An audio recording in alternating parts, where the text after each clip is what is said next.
In my last video, I have talked about temperature, absolute humidity, saturation line, relative humidity lines, and dew point in the psychrometric chart. In this video, we will continue to explain a few more aspects of the chart. First, let us see this video clip. This is taken when a person is preparing a hot air balloon.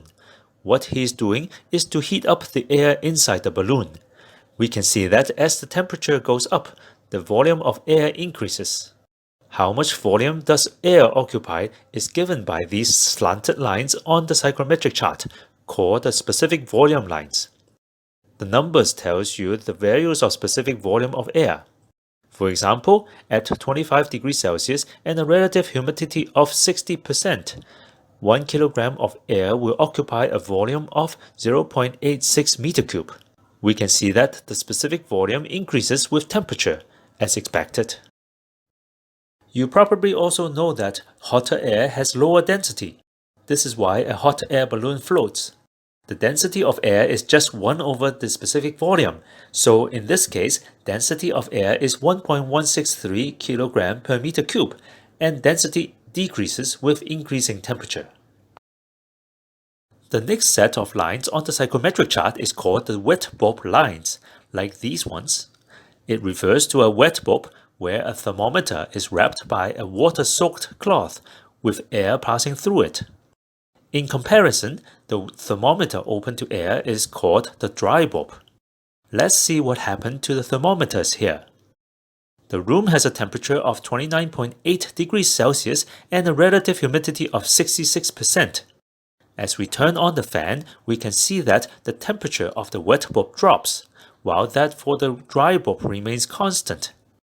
This is because the relative humidity is lower than 100%, so water around the wet bulb will evaporate. And during this evaporation process, heat is taken away, resulting in the decrease of temperature around the wet bulb. The process follows the wet bulb line on the psychrometric chart, and the minimum temperature that can be obtained this way is given by the intersection between the wet bulb line and the saturation line. And this temperature is called the wet bulb temperature. From the psychrometric chart, the wet bulb temperature is about 24.8 degrees Celsius, and we can see that this is the same as the measured wet bulb temperature here. The difference in temperature between wet bulb and dry bulb depends on the relative humidity of air. If the relative humidity is reduced to 30% at the same temperature, the wet bulb temperature decreases to 18 degrees Celsius. Conversely, if relative humidity is 100%, that means saturation, the wet bulb temperature is the same as the dry bulb temperature. In general, the lower the relative humidity, the larger difference there is between the wet bulb and dry bulb temperatures. This is the basic working principle of a sling hygrometer. By measuring both the wet bulb and dry bulb temperatures with two thermometers, relative humidity can be determined. If you're interested, you can check out my other video to learn more about the sling hygrometer. Apart from this, our body also uses wet bulb process frequently. You may ask how? Think about what happens when we do exercise or if we get too hot. Our body will sweat. Why do we do that? It is because sweat can evaporate, removing heat from our body and helps us cool down, which is effectively a wet bulb process. This is exactly why, as long as the relative humidity is low, a person can still survive in places where the air temperature is high. But a combination of high heat and high humidity is deadly because even if we keep on sweating, our body cannot get rid of the heat fast enough. This is the basis of the heat index used commonly in the US and Canada. Very often, we want to change the condition of air because it is either too hot or too cold, too dry or too wet, as humans are only comfortable within a small range of temperature and humidity.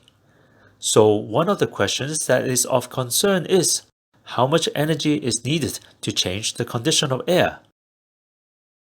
This is where the next sets of lines, called enthalpy lines, comes in. They are lines that extend beyond the psychrometric chart and tell us what the heat content of air is. Air with lower temperature and lower moisture content has less enthalpy in it. Let's say in the wintertime, we have a stream of air from the outdoors with a mass flow rate of 1 kg per second, with a temperature of 15 degrees Celsius and relative humidity of 80%, specified by point A on the chart. Using the enthalpy line on the psychrometric chart, we can estimate the enthalpy of the air to be about 32 kJ per kilogram. Since it is too cold for comfort, the airstream has to be heated up before letting in. Suppose a resistive heater is used to heat it up to 25 degrees Celsius. We can find out the amount of power that is needed here using the psychrometric chart. First, we note that the heater does not change the moisture content of the air, so it will only increase the temperature of the air without changing the absolute humidity of the stream to point B. Then from the psychrometric chart, we can determine the new enthalpy of air to be about 44 kJ per kilogram. The power needed from the heater is just the mass flow rate of air multiplied by the difference in enthalpy. So the answer is about 12 kilowatt, which is equivalent to running 12 typical hairdryers simultaneously. You may notice that the wet bulb line and constant enthalpy lines are similar, but they are not the same. That is because the wet bulb line only accounts for the heat exchange due to the evaporation of water, but does not include the sensible heat of water during the process. So that is why the enthalpy is not constant. Now that we understand the psychrometric chart, we can use it to analyze different air treatment processes. In our next video, we will investigate how a dehumidifier works and evaluate its efficiency. Stay tuned! Thank you for watching. Bye bye.